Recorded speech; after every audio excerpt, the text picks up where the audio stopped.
Welcome to Resilience Unravelled, featuring scientists, practitioners, experts and everyday people with knowledge, tips, experience and great stories to share to help you get a grip of your life.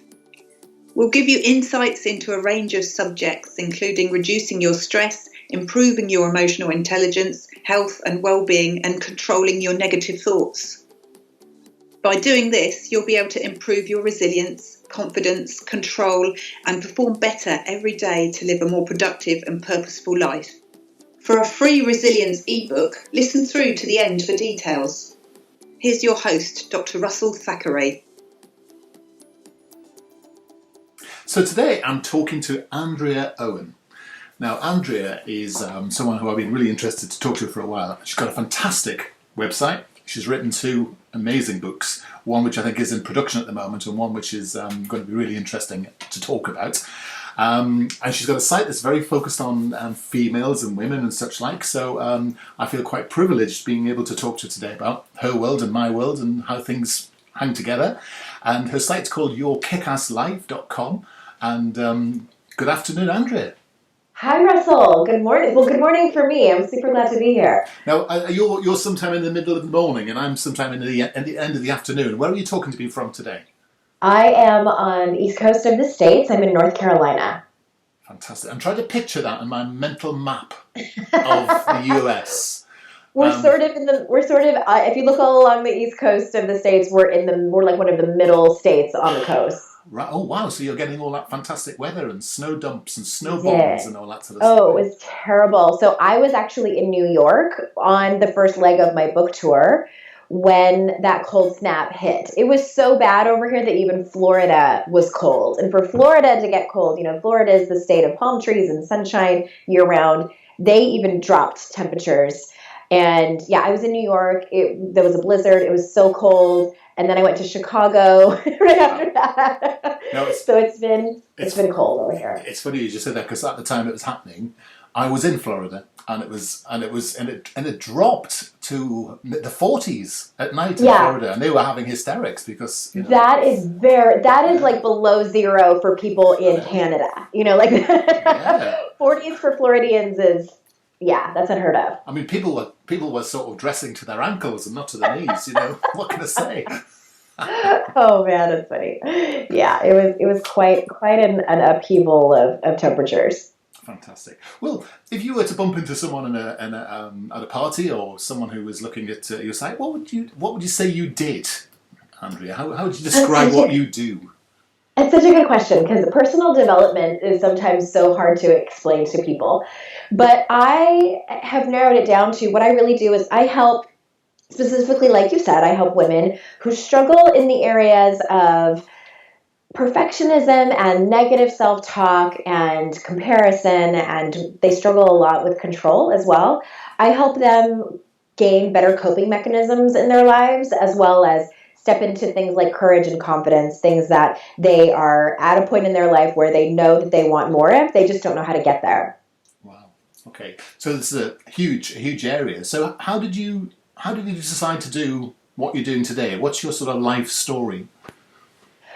Before this, the industry that I was in I actually dressed mannequins and store windows for a department store. It was really fun. And then I went and finished my bachelor's degree in exercise physiology, kinesiology, I think is what you call it over there. And I was in the fitness industry as well. And I had a life-changing moment. It was back in the early 2000s. I had heard about life coaching and knew what it was. It was still very, very early on in its infancy. And I had also looked into being a therapist, but for some reason didn't feel that was what I wanted to do.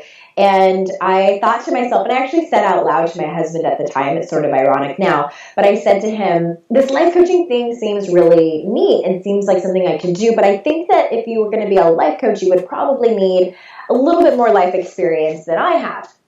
And I was in my mid-20s at the time. I was very young.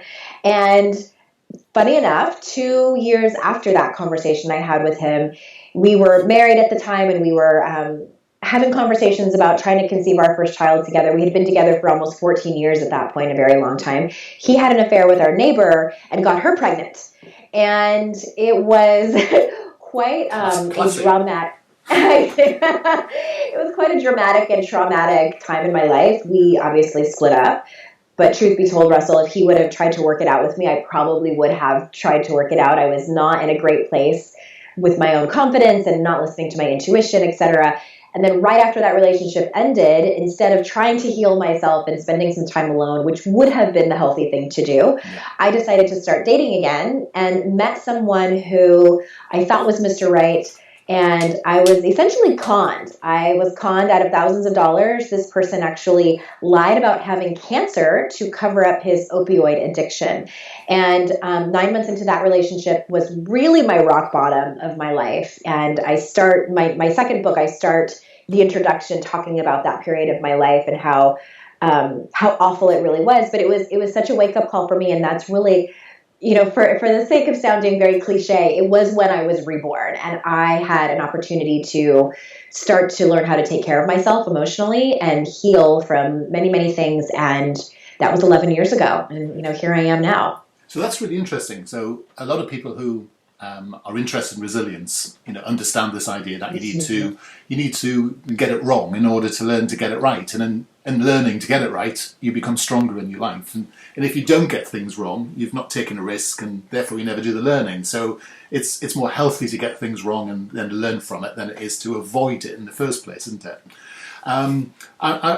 When you were at rock bottom, what was it like? Oh man, it was awful. I was humiliated. I was ashamed. I was embarrassed. I was furious. I was terrified. It was at the same time the most exhilarating moment of my life because for the first time I was handed an opportunity. I was handed an invitation from God or the universe or whatever you want to call it. I know it was something bigger than me that took me by the shoulders and said, hey, this is your life and you need to stop doing all these patterns and behaviors and learn to live. And I was terrified to actually be with myself, Russell. And when I mean be with myself, I always say I didn't know how to take care of myself. And sure, I knew how to do laundry and pay bills and all of those things, but I didn't know how to take care of myself emotionally. I had engineered my life to put that on somebody else. I thought it was other people's responsibility to take care of me and to make me happy and to make me feel loved and esteemed and all of these things. And for the first time, I had to look in the mirror and decide to do that for myself. So I think in a nutshell, I was terrified. That's really interesting because we talk a lot about accountability and, resilience and accountability go so clearly together. And whatever the reason is that generated is, this idea that you actually take accountability for your life and it's part of the issue, isn't it? Because actually we're often as adults looking back and, quite unused to thinking for ourselves, quite used to actually being aware of ourselves because we sort of drift from a normal childhood through university or college or whatever it might be into a job with a relationship, and it's only sometimes when it goes wrong that you actually wake up and think, actually, well, what is this all really all about, and what is it I actually want for myself, and you get a sense of purpose for your own life. Exactly, and that it was that accountability, and I just never, and this is not at all to blame and shame my parents. I had a lovely childhood. Sure. The only thing I think that my parents could have improved on is that we never talked about hard things. I think this is very common in your part of the world as well as over here in the States, that we didn't talk about hard things. We swept things under the rug. If we don't talk about it, maybe it'll go away. Yeah. And that's really sort of the family mantra that we had. And I didn't know how to, just the fundamental things of healthy communication. And there was just no communication at all. I kind of half joke that we had one feeling in our family and it was happiness. And if you had any others, you went and did that in your room by yourself. And when you were done, you came out and joined the family again. And I was, again, I think that's part of my terror in that I didn't know how to do any of that. And also I should mention, I had never followed my intuition. My intuition told me when I was 19 years old that I should not be in that relationship anymore, but I continued to be with this person, and then I married him. And even my intuition told me not to marry him. I married him anyway. And then on the first date with that man that I told you about that had conned me, my intuition was saying something's not right about this, but I couldn't put my finger on it. And he was funny and handsome, and so I continued to date him. And so that wake up call also was confirmation to me that I had more power than I actually thought that I did, and it was up to me to listen. That's really interesting. So you've opened two boxes there. One which is this idea that we live our lives on show. That with families we always have to be seen to be nice or to be good or to be happy, the way you describe it, which is fantastic. And the second thing is your intuition is really interesting as well, isn't it? Because it's very hard to know your intuition's right when it's the first time you've experienced it. Because actually, Right. when you, especially the first relationship, and you've not got a lot of experience to know that this intuition is something to fall back on. But also, there's this terror, isn't there, for people about being on their own. There's a social problem with it sometimes. We're not engineered to be on our own. And so actually and I meet lots of people of both genders in relationships who would rather be in a miserable and happy marriage than they would either party be on their own. And it's a problem, isn't it? A problem for all of us. That's exactly. I say that all the time. Like I say that I knew, I was conscious, especially in that second relationship. I was conscious that I would have rather have been in that relationship than none at all. Yeah. I was more comfortable in a dysfunctional romantic relationship than I was comfortable by myself trying to figure out who I was. Yeah. It's the same for men and for women, isn't it? It's the sort of thing that we have in common. It's very rare to meet people who are joyfully single. Who are just happy having a good time. And I've got a couple of friends who are single, and the conversation often says, when are you going to be with someone? And they'll say, well, why would I want to be?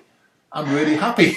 Why do I need to be with anybody else? Because you don't get your validation from someone else. And as we get more old and wise and more confident in ourselves, it's that idea that accountability comes from ourselves and not other people. It's such an important lesson.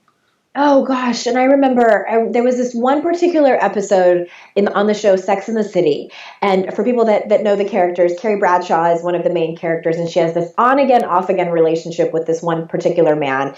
And there's this one scene where they're supposed to go on this really nice vacation, and she lives in New York City, and he pulls the car up, and they're arguing, and she has her suitcases on the sidewalk, and they're gonna go, and he's like, "Get in the car, let's go," and she stops. And this whole time, you get to know these characters, and that she's feeling that the relationship is over and that she needs to walk away. And she stops before she gets in the car, and she says no.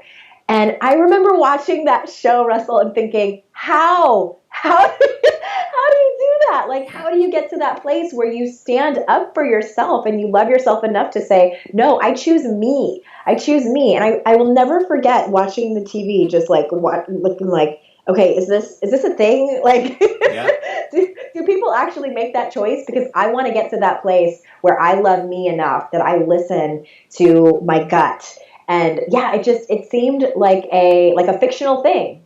I think I remember going through a sort of a relationship thing myself, and remember going through this period where you have to work out that you want to be with someone because you want to be, not because you need to be.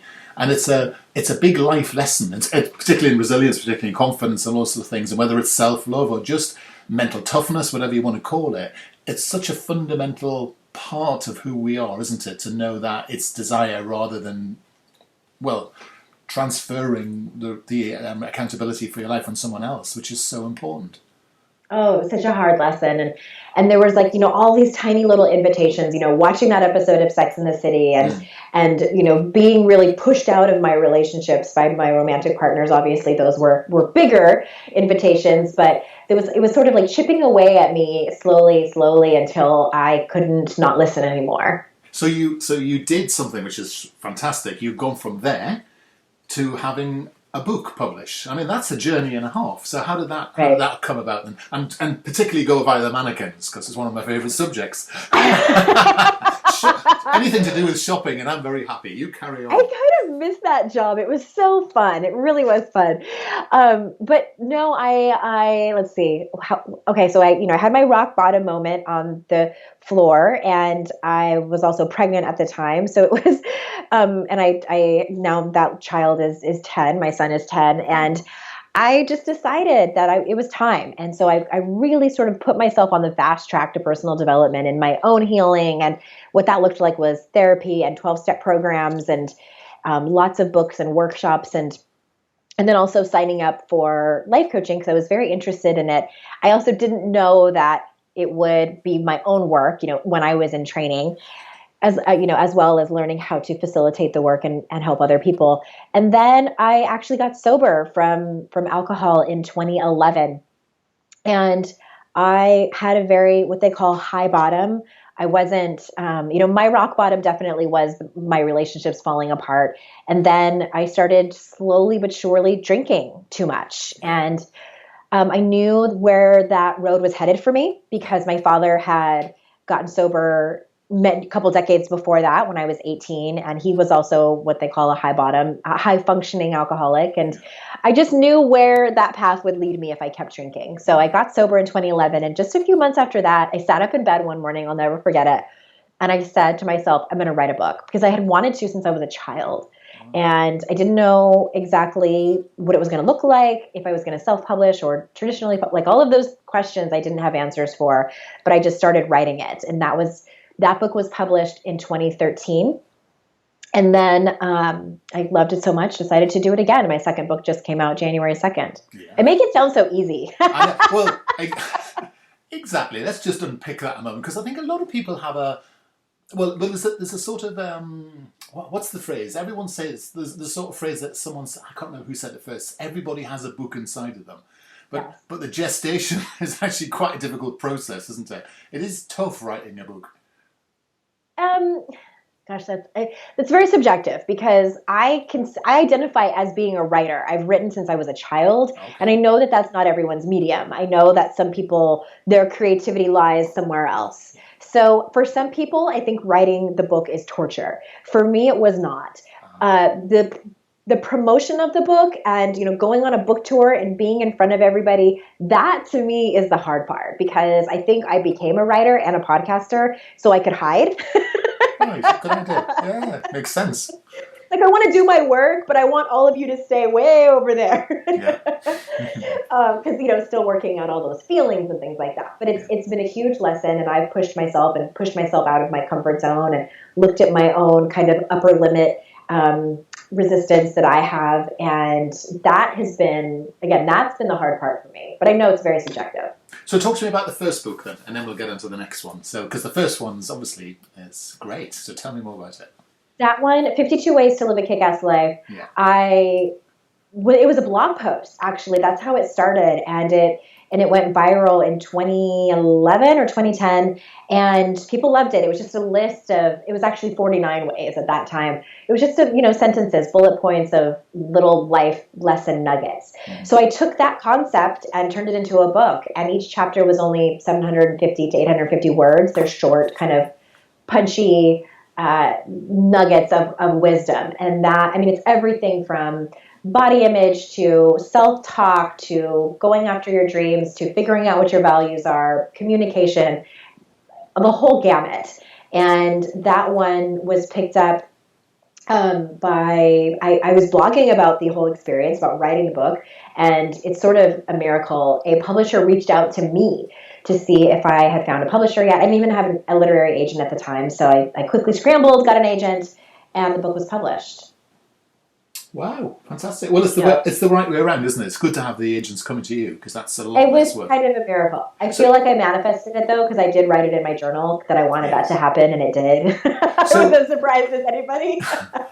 of the 50, this is a very unfair question, but it would be rude of me not to ask it. Of the 52 tips or methods or techniques, which is your favourite? Which is the one that's your, the one that never fails? I would think that if I had to pick one... You do? It's so... Okay. Russ expands it.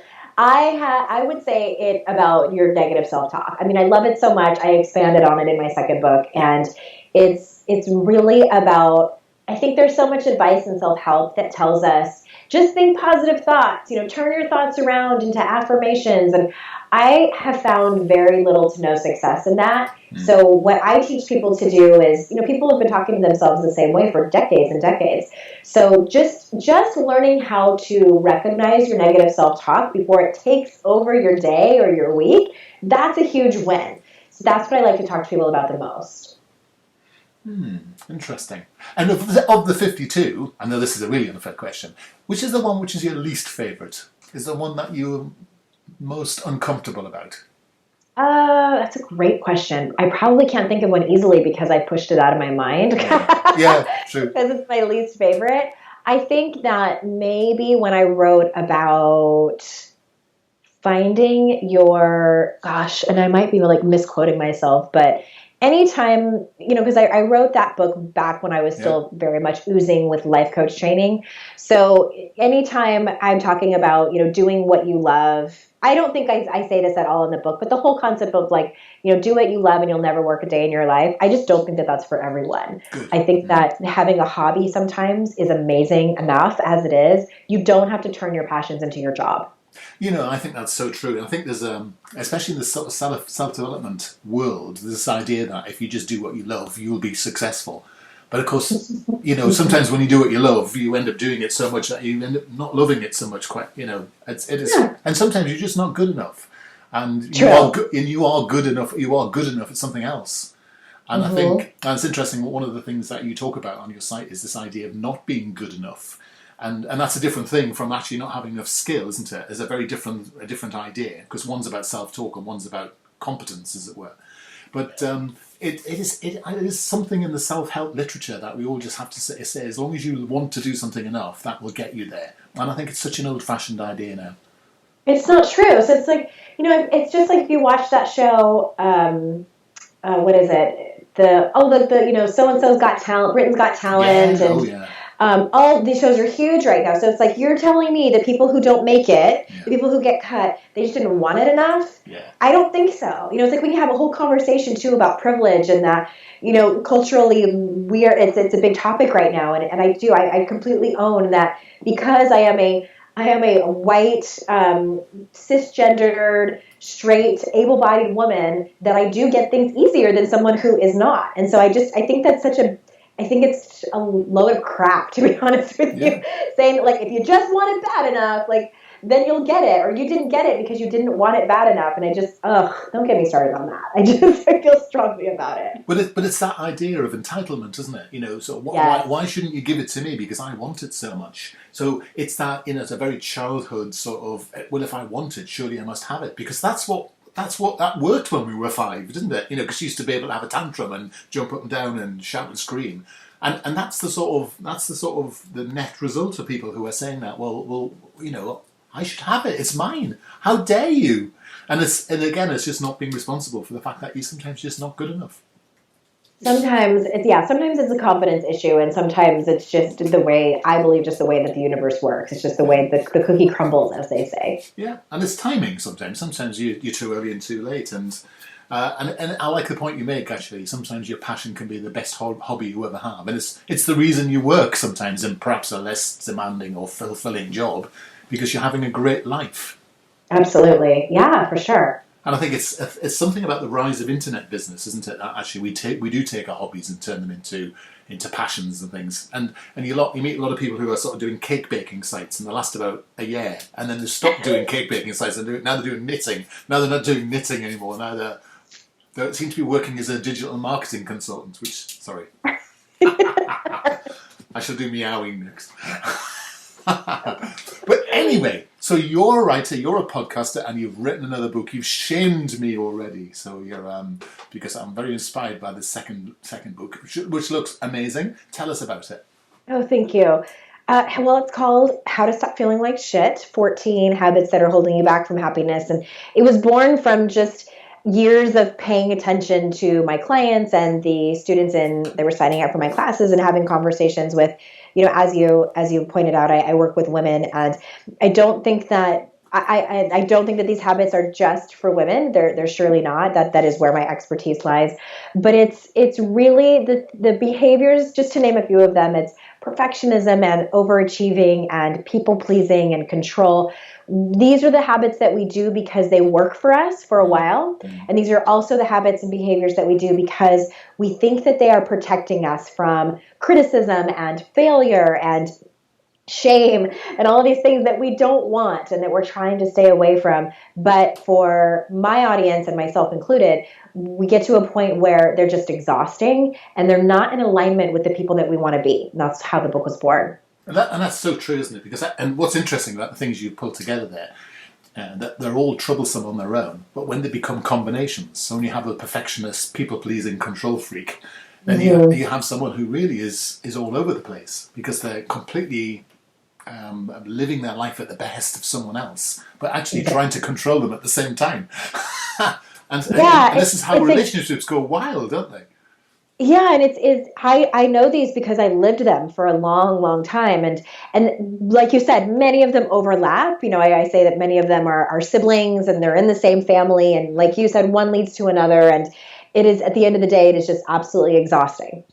It's funny as well. I run across these things at work, and you see very difficult team relationships, very difficult conflict, very tricky, toxic sort of cultures being born from these particular things. So it's interesting to see how dealing with it yourself is important, but actually, if you don't, it affects all areas of your life, doesn't it? Yeah, for sure. And I'm glad that you said that because control, like let's take control for an example. If you're in a corporate setting, you want somebody who can take control. You want that person on your team, or you want to be that person.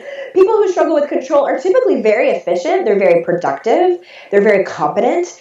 But like, my question is, and that's what much of the book is about, is like, when does it cross the line and start to negatively affect your life, your work, your relationships, even your own confidence? That's where it starts to get messy. And you often see this thing in control with in relationships between men and women, where one party will begin to over control and then almost begin to become abusive by removing other people from the relationship. So they stop wives or partners seeing other friends because of course if you're over controlling, it usually there's a sign that you're vulnerable yourself.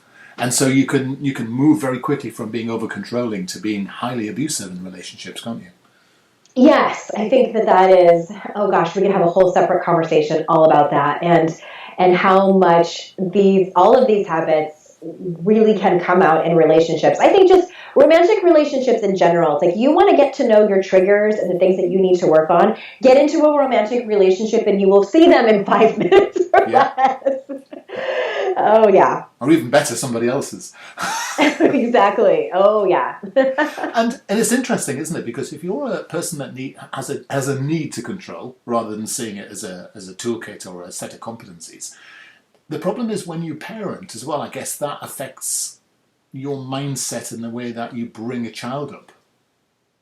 Yeah, that's tricky. I have 2 children myself. I have a 10-year-old son and an 8-year-old daughter, and I'm very transparent with the things I still struggle with to my own audience. And for a long time, it was perfectionism and control. I think I've come a long way with perfectionism, but control is still the thing that I struggle with a lot. And it can become sort of, sadly, like our children can become kind of the easy targets on this because they are children.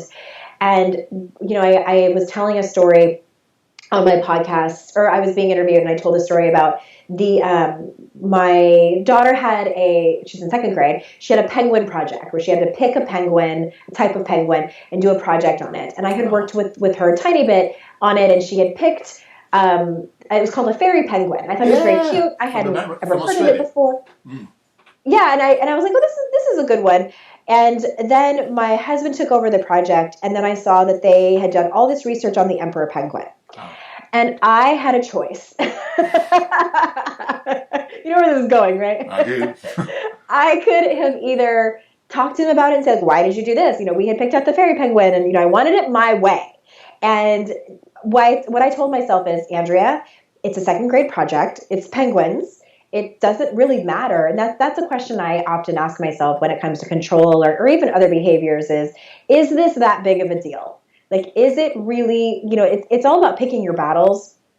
And this was not worth picking my battle on. So that surrender and that letting go is a practice that I got the word surrender tattooed on my arm to remind myself that it is important for me to do that for my own sanity and for the sanity of my family. Yeah. So you're saying the antidote to control is choice? Is choice, and thinking about if it really is worth it, picking your battles and surrendering and letting go. And I think also a huge element of that is trust and trusting that it's going to be okay. My example is a very rudimentary one, but sometimes it's about, we have teenagers and starting to let them go and make their own choices and make their own failures so that they can learn. And, I think that my generation, especially, we are the generation of helicopter parents. And I think we're setting our children up for, oh my gosh. Yeah, but that's control. It's trying to control and engineer someone else's life. Okay. So how would you recognize that you're over controlling in yourself? Do you think people know it? Or are they is there something they should look out for? I think anxiety might be an indicator. And I do think that, generalized anxiety disorder is absolutely positively a real thing. Okay. I'm someone who was diagnosed with severe anxiety disorder and panic disorder when I was 27. So I completely understand that. So I'm not saying that if you have anxiety, it's just a control issue and you need to get a handle on it. I'm not saying that at all. But I do think that if you have spiked feelings of anxiety, you might want to look at areas of your life that you're trying to control where you can let go. Yeah. Yes. Good. I mean, there's a ton of exercises that we can do around there. But have you got any tips as well around the people pleasing thing? Because often the people pleasing thing is something everybody needs to deal with as well, isn't it? Gosh, that's such a hard one, isn't it? Because we want to be liked. We want to please people. And it makes us feel good. And we have, biological need to be accepted by other people. But I think that when it can, again, cross that line is when we are overcompensating for something or when we feel like we're being taken advantage of. And I think that even just a really easy tip for that, and I'm using air quotes when I say easy because this could be hard for many people listening, is to just pause before you answer.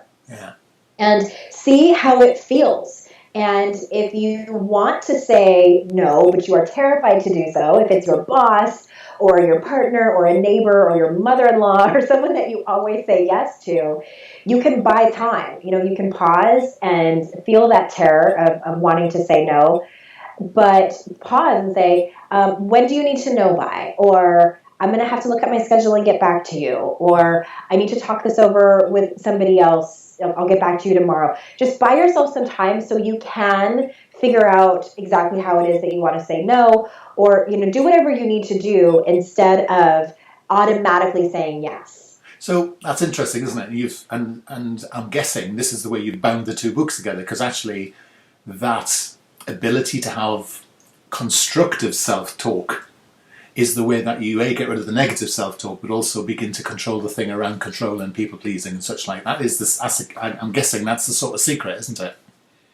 Yeah, and it is, again, just listening to I love the way you said it, listening to your self-talk and just pausing to let it all kind of sink in if you have the time. And again, I don't think it's a matter of having an internal pep talk and the goal I would love for people is to be compassionate with yourself. But I think that as long as you can just notice that voice that's telling you, oh my God, she's going to think you're such a jerk if you say no, or you have to say yes to this project or else you'll never get that promotion. Like, listen for those types of voices and hopefully be able to challenge them, or just even at the very least acknowledge that they're there. Because many times we don't. We just take for granted that they're there, and they just become this background noise, this background music that we accept as truth. Well, they're there to help us, but the thing is they get out of control, don't they? Have too much power, I suppose. Yeah, they're just there to help us. I mean, this is fear and shame manifested is what it is. And in the caveman days, many years ago, this was the voice that kept us safe. Yeah. And we have evolved where there are no saber-toothed tigers chasing us anymore, where if we get, if someone doesn't like us, we're not facing imminent death as it was when we lived in tribes and communities before. Yeah. So, but our brains haven't changed. We still have that panic that goes off in that old lizard brain that tells us to abort mission, and just do whatever you need to do to survive. It's just not the case anymore. Brilliant. So, Andrea, if people want to get their mitts on the book, how are they going to do it? Let's see where you are. We're on Amazon UK. We're actually in most bookstores around the world at this point. And also, there's links on my site at yourkickasslife.com. Yeah, so let's just do that. It's yourkickasslife.com/books.